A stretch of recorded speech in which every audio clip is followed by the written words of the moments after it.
Okay, hai. Assalamualaikum. Okay, hari ni aku sekarang ada dekat ni Pejabat Kesihatan Daerah Petaling. Dan pagi tadi aku datang sini, aku nak daftar untuk pemasangan ni lah, gelang kan, kontak rapat. Tapi masalahnya, aku datang dengan ayah aku pagi tadi. Lepas tu dia suruh aku pergi ke Kota Damansara yang berhampiran dengan rumah aku lah, rumah aku kat Subang kan. Tapi masalahnya, masa pergi Shah Alam dulu, masa isteri aku ke Shah Alam dekat Melawati tu, dia orang yang suruh aku datang ke sini untuk apa, pemasangan gelang putih kan, dengan boleh dapat surat kuarantin. Tapi bila aku datang sini, dia orang suruh aku pergi ke Kota Damansara. Lepas tu aku pun pergilah dengan ayah aku. Aku dah cerita lah dekat tu tempat pendaftaran ni, depan ni. Aku cakap dah buat swab test hidung dengan mulut kedua-dua sekali lah dekat hospital swasta, dan ada resultnya aku dah tunjuk. Aku cakap cuma untuk pasang gelang dengan surat kuarantin. Tapi masalahnya dia orang suruh aku dengan ayah aku pergi ke Kota Damansara. Dia kata dekat dengan rumah. Lepas tu dia cakap ayah aku kena kuarantin. Ayah aku kena buat swab test sekali lagi. Dan tu aku macam pelik, kenapa pula nak swab test sekali lagi kan. Aku pergilah Kota Damansara dengan ayah aku. Sampai dekat Kota Damansara, kita orang daftar lah. Dia ada scan kan, QR code. Aku pun scan, daftar nama aku lah, nama aku, nama ayah aku daftar. Lepas tu dia call nombor aku. Aku cakap, okay, saya datang, saya sebenarnya nak pasang gelang putih kan, dengan minta surat kuarantin. Lepas tu Kota Damansara punya klinik cakap sana tak ada pemasangan gelang putih, kalau nak pergi Pejabat Kesihatan Daerah Petaling. Dia kata, okey lah, aku sebab aku punya dah, dia tanya aku dah buat swab test. Aku cakap dah dua-dua, buat hidung dengan mulut. Cumanya nak ni lah, tinggal nak pasang gelang putih lah kan, dengan surat kuarantin tu. Tapi dia kata aku kena pergi dekat Pejabat Kesihatan Petaling ni. Okey, tak apa, time tu aku punya dah settle waktu tu. Okay, ayah aku pula, dia kata ayah aku kena buat swab test sekali lagi. Sebab ayah aku buat hidung saja. Pihak KKM nak, kalau buat dekat swasta kena buat hidung dengan mulut, baru diorang akan terima. Tapi kalau untuk hidung saja, ayah aku kena buat swab test sekali lagi dekat kerajaan. Aku tak faham lah kan, mungkin diorang punya cara kerja diorang ada diorang punya SOP diorang kan, mungkin aku tak tahu. Okay, tak apa, ayah aku pun kerajaan akan ambil alih lah hal ayah aku ni, isu ayah aku ni. Ayah aku pun negatif, tapi kerajaan dia KKM dia nak buat proses tu semula dekat kerajaan. Jadi ayah aku kena terus lah, nanti diorang akan ikut arahan lah, apa KKM akan arahkan ayah aku untuk ke mana nanti swab test sekali lagi. Okay, settle. Lepas tu aku pun pergilah balik ke Petaling Jaya, ke Pejabat Kesihatan ni kan. Aku pun pergi balik. Lepas tu aku tanya orang situ, dia orang cakap sini untuk buka gelang, dia kata kan, untuk tanggalkan gelang. Lepas tu okey, dia orang cakap cuba pergi klinik depan tu kan, klinik kesihatan tu dekat Kelana Jaya ni. Lepas tu aku pun pergi balik. Aku tanyalah dengan dia orang. Aku tanya, "Cik, macam mana? Saya sebenarnya dah buat swab test dan hidung dengan mulut dekat hospital swasta dan keputusannya negatif. Sekarang ni saya cuma perlukan pemasangan gelang, kontak rapat dan juga surat kuarantin." Lepas tu dia orang kata kat situ pagi saja, dia kata. Okey, pagi saja ada pemasangan gelang tu lah. Maknanya petang tak ada. Lepas tu dia orang kata first sekali aku kena daftar, aku kena call dulu Pejabat Kesihatan tu, Petaling Jaya tu, aku kena call dulu. Nanti diorang akan keluarkan tarikh dekat mana tempat yang aku kena pasang tu. Tapi masalahnya isteri aku dia dah daftar sama aku dah 3 hari lepas. Tapi tak ada apa-apa panggilan pasal tarikh tu. Tak ada apa-apa lagi, tak dapat apa-apa panggilan lagi. Jadi aku pun bertanya semula. Aku tanya, isteri saya dah buat pendaftaran tapi tak ada panggilan. Lepas tu dia kata, cuba encik pergi ke pejabat tu, cik tanya dengan dia orang yang pakai apron, dia cakap kan. Lepas tu aku pun pergilah balik ke pejabat tu kan, depan tu. Aku tanya security tu panggil lah orang yang pakai apron tu. Aku tanya dia, orang tu cakap sekarang ni dia pun macam tak pasti macam mana cara untuk aku dapatkan gelang putih tu dengan surat kuarantin. Tapi dia ada bagi aku satu nombor WhatsApp. Dia kata cuba WhatsApp nombor ni dulu. Lepas tu aku ambil nombor WhatsApp tu. Lepas tu aku tanya isteri aku kata dia dah WhatsApp dah nombor tu. Orang tu suruh datang dekat pejabat tu. Aku pun sekarang kurang pastilah macam mana untuk aku dapatkan surat kuarantin dengan gelang putih tu. Hari ni satu hari je aku kesana ke sini. Agak letih juga lah dengan minyak lagi kan. Parking pun berbayar. Tahulah, aku pun sekarang ni dalam keadaan ni lah juga, macam apa, bermasalah lah sekarang ni kan. Tekan jugalah. Yalah, dengan penatnya lagi kan, nak kesana ke sini, banyak urusan lagi. Tak apalah, sabar je lah, tengok macam mana. Nanti aku akan WhatsApp balik nombor tu untuk bertanyakan dekat dia. Lepas tu kalau boleh dipermudahkanlah urusan aku ni. Aku cuma nak untuk gelang putih dengan surat kuarantin je. Sebab untuk record company kan, company nak tahu berapa hari aku kuarantin. Benda tu penting.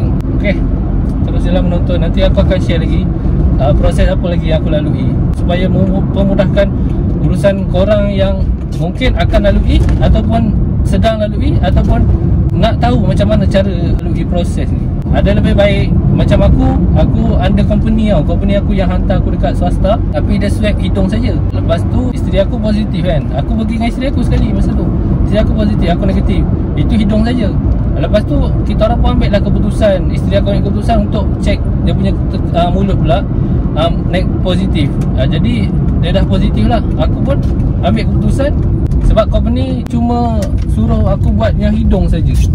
Yang mulut punya tak ada. Jadi aku terpaksa keluarkan duit aku sendiri untuk aku swab sekali dengan hidung dengan mulut lah, dua-dua. Itu aku gunakan duit aku sendiri lah.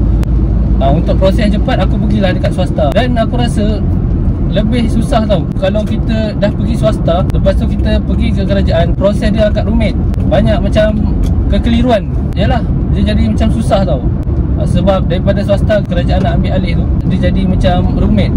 Sebab tak tahulah sebab apa kan. Tapi aku tengok kebanyakan orang yang pergi kerajaan kan, yang dah mula swipe dekat kerajaan, cuma resultnya agak lewat sikit. Tapi lepas tu KKM akan bagi, sama ada kalau positif dia akan bagi gelang merah, kalau negatif tapi kontak rapat dia akan bagi gelang putih kan. Maksudnya proses tu akan berterusan je. Dia orang dah aturkan dah. Kalau daripada swasta kita buat pergi ke kerajaan, dia akan jadi agak rumit lah. Lebih baik lepas ni kalau korang nak buat teruslah kerajaan. Kalau daripada swasta dah lah duit dah tentu melayang kan. Aku buat saja, aku seorang 270, isteri aku 270, anak aku 150. Kau kira lah berapa? Aku malah nak kira, penat lah. Aku pun tak ingat lah berapa dah jumlahnya keseluruhan. Lepas tu minyak lagi ke sana ke sini kan. Leceh lah. Eloknya kalau kau nak buatlah kerajaan terus lah.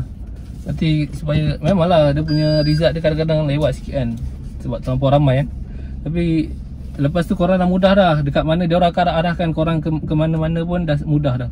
Korang tahu. Macam aku, kau tengok aku nak ke sana ke sini, ke sana ke sini. Aduh, kos lagi, minyak lagi, penat lagi kan, masa lagi. Tak apalah, ini pengalaman aku kena kongsikan dekat korang, penonton-penonton, supaya korang dapat ilmu lah, pengetahuan kan. Buat yang siapa yang belum pernah lalui, mungkin korang akan lalui. Semoga bermanfaat. Nanti aku akan kongsikan lagi apa lagi proses yang aku lalui sepanjang proses kuarantin ni lah. Okay, terima kasih.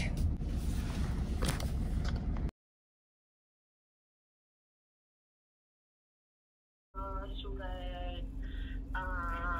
kuarantin tu untuk 3 orang hari tu, dia buat second swab sama tarikh hari ni.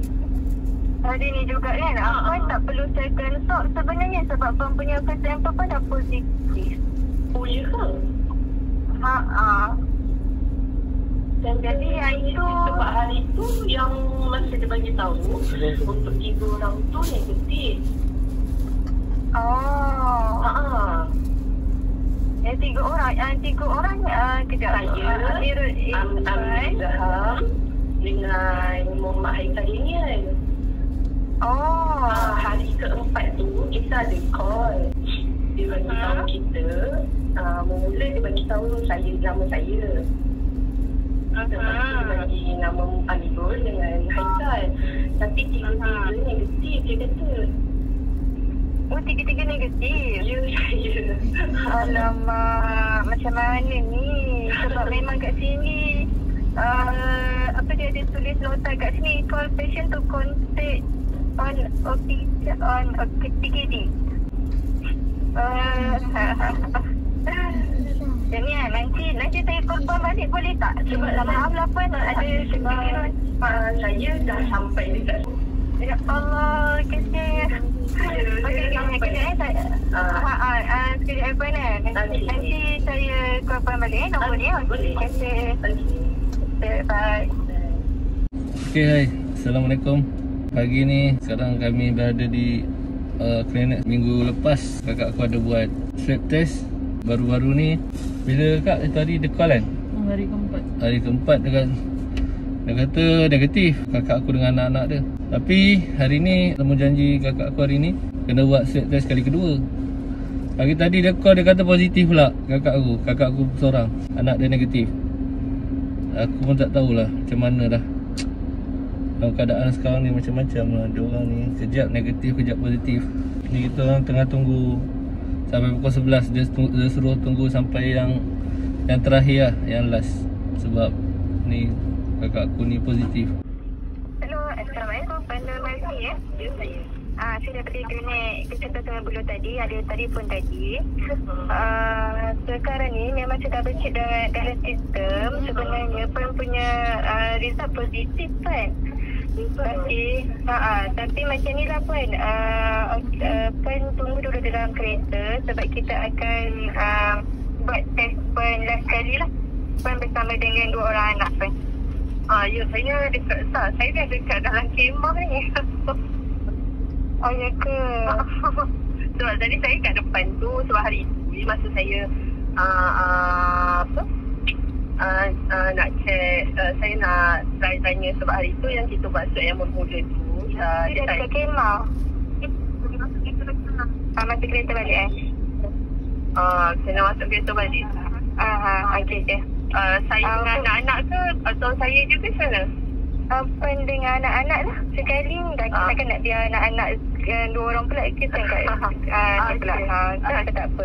Jadi Puan dengan anak-anak tunggu dulu sebab kita akan adjust Puan punya swab sekali lah. Lepas semua patient lain habis tu baru kita swab Puan. Dalam pukul 11.30 macam tu. Maaf ya Puan. Saya tak apa. Salah faham ya. Sorry ya. Terima kasih Puan. Sama. Itulah dia. Nasib baik ada rekod suara dari kakak aku punya set, ada rekod suara setiap panggilan. Itulah yang dia bagi tahu, maknanya kakak aku seorang positif. Tapi hari tu dia kata negatif. Tak pastilah sebab diorang terlampau penat ke, banyak kerja ke, sampai tersilap info.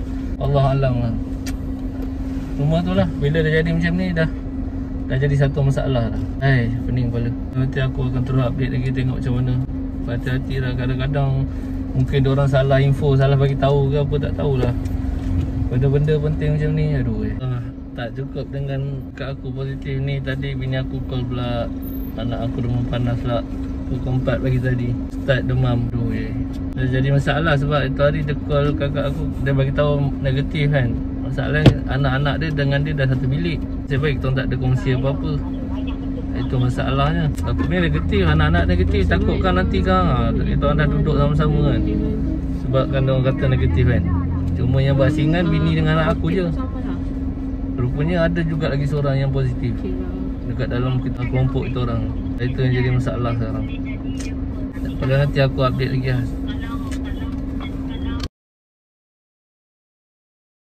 Okay, hai, Assalamualaikum semua penonton-penonton channel Muhammad Mazlan. Sebenarnya hari ni dah masuk hari kelima lepas aku buat swab test dengan ayah aku. Lepas kita orang balik daripada PKD Petaling Jaya tu. Lepas tu kita orang diarahkan untuk buat swab test lagi sekali. Maknanya kerajaan akan ambil alih hasil swab test kita orang untuk orang keluarkan surat kuarantin. Jadi kita orang pun diarahkan untuk datang 29 hari bulan dekat Kota Damansara, Dewan Serbaguna Seksyen 2. Jadi aku dengan ayah aku berdua je yang buat saringan. Dan 3 hari kemudian kita orang dapat keputusan yang rupanya kita orang positif. Video dekat kita orang pergi buat swab test tu aku tak buat video sebab memori tak cukup untuk buat video, banyak video. Jadi aku tak dapat nak buat video. Yang ni baru aku boleh sambung balik. Dan hari ni kita orang baru balik daripada melawati Seksyen 13. Dan isteri aku hari ni dia dah tanggalkan gelang merah dia dengan anak aku. Dan aku disuruh untuk kuarantin di rumah. Tapi aku masih gunakan gelang ni lah, gelang putih. Tak tahulah, mungkin sebab gelang ni daripada kerajaan, jadi dia teruskan gunakanlah ikut tarikh kuarantin tu sampai 8 hari bulan. Kakak aku ni pun ada kes. Dia sebelum ni negatif. Dan hari 1 hari bulan 31 hari bulan kemarin pihak KKD call kakak aku. Dia kata kakak aku tak perlu hadir untuk kalau ikutkan kakak kena swab test kali kedua. Sebab hari tu kan result dia negatif. Tapi pagi tu 31 hari bulan tu, hari yang tarikh yang dia kena buat swab test kali kedua tu, PKD call. Dia kata kakak aku tak perlu datang sebab dia positif. Anak dia yang 2 orang tu negatif. Jadi masalahnya sebab kita orang dah duduk sama-sama kan, dah apa, makan sama-sama. Boleh jadi mungkin aku positif pun daripada situ. Sebab aku ingat kakak aku negatif. Sebab mula-mula dapat result negatif tapi rupanya positif. Boleh kemungkinan mungkin terlampau banyak kes, jadi diorang pun terlampau rushing kan. Jadi diorang pun tersalah info kan. Kita cuma sangka baik lah. Kita terpaksa lah mulakan semula kuarantinkan diri macam kakak aku. Aku pun terpaksa mulakan balik. Sebab dah jadi kes macam ni kan. Apa kita boleh buat? Kita ikut je lah apa arahan daripada pihak KKM. Dan sekarang ni kita orang on the way balik. Ayah aku kena pergi ke MAF sebab dia ada gejala sakit tekak, sakit dada, dia ada gejala tu. Jadi dia perlukan pemerhatian daripada pihak KKM lah. Macam aku tak ada gejala, kakak aku tak ada gejala. Jadi kita orang diarah kuarantin di rumah saja. Ini kemungkinan yang pergi ke MAF tu semua yang bergejala lah, yang perlu dipantau pada setiap masa. Untuk pantau lah tahap kesihatan diorang dari semasa ke semasa. Sampailah diorang dah betul-betul sembuh, baru diorang boleh balik. Macam aku tak ada gejala, kakak aku tak ada gejala, jadi kita orang diarah kuarantin di rumah. Cuma tu lah, ayah aku dah ke sana. Sedih jugalah tengok dia tadi kan. Kalau aku pergi dengan dia mungkin dia ada kawan kan. Tapi apalah, untuk kebaikan dia juga. Dan dekat sana pun ramai orang yang dia boleh kenal kan, kawan-kawan baru. Dia boleh boleh cari pengalaman dekat sana. Itulah. Minta maaf lah sebab dekat stadium tadi aku tak dapat nak buat video. Sebab agak rushing kan. Pagi tadi storage aku memang tak cukup untuk buat video baru. Sebab video lama banyak yang dah tergendala. Aku tak sempat nak edit. Sebab ni lah banyak kerja nak buat kan. Jadi terpaksa aku ni lah, aku tak dapat nak mulakan video baru. Yang ni pagi tadi aku dah delete video-video tak penting, dah kemas kini balik. Dah ada storage baru aku boleh buat video baru. Nanti kalau ada apa-apa lagi aku akan update dekat korang lagi lah, untuk perkongsian korang yang mungkin akan lalui ataupun tengah lalui. Okay, stay tune guys. dah.